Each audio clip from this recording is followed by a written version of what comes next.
Kisah Orang Kudus hari ini, tanggal 28 Mei, adalah Beata Margareta Pole.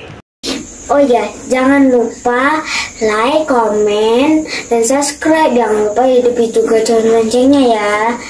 Dadah, silakan menonton.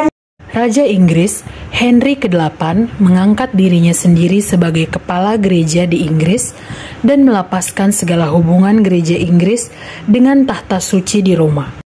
Henry berbuat begitu hanya beberapa saat setelah Paus sebagai kepala gereja menolak keinginannya untuk menceraikan istri sahnya, yaitu Ratu Katarina. Henry ingin menceraikan Katarina supaya ia dapat menikahi seorang gundiknya yang juga bekas pelayan istrinya, yaitu Anne Boleyn, wanita yang telah membuatnya tergila-gila. Raja Henry kemudian menyatakan bahwa gereja Katolik adalah terlarang di seluruh Inggris. Ia kemudian menguasai gereja, menghancurkan banyak biara dan mengeksekusi para biarawan serta semua orang yang menentang keinginannya. Beata Margareta Pole adalah salah satu martir dalam reformasi Anglikan ini. Margareta Pole dilahirkan pada tahun 1471. Ia adalah kemenakan dua orang raja Inggris, yaitu Edward keempat dan Richard ketiga. Henry ke-7 mengatur pernikahannya dengan Sir Reginald Pole. Sir Pole adalah seorang prajurit gagah, sahabat keluarga kerajaan. Pada saat Raja Henry ke-8 naik tahta, Margareta telah menjadi janda dengan 5 orang anak.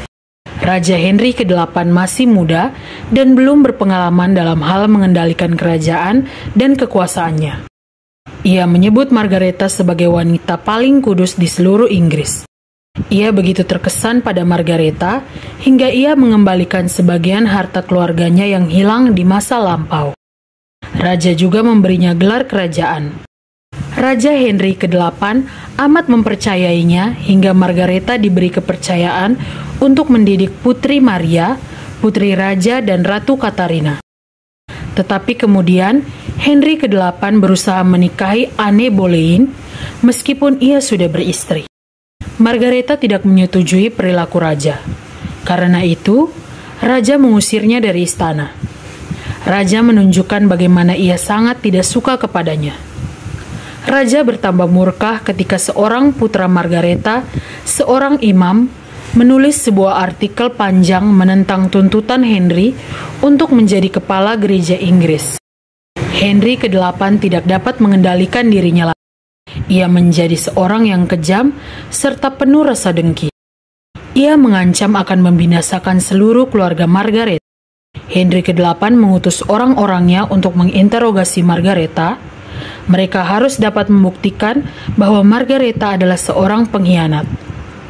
Mereka menginterogasinya mulai pagi hingga petang. Tetapi tidak pernah sekalipun Margareta berbuat kesalahan. Tidak ada yang disembunyikan olehnya. Kemudian Margareta dikenai tahanan rumah di sebuah kastil seorang bangsawan. Lalu, ia dipindahkan ke sebuah menara besar di London. Ia bahkan tidak diadili sebelum dipenjarakan. Selama musim dingin yang panjang, Margareta menderita kedinginan yang hebat.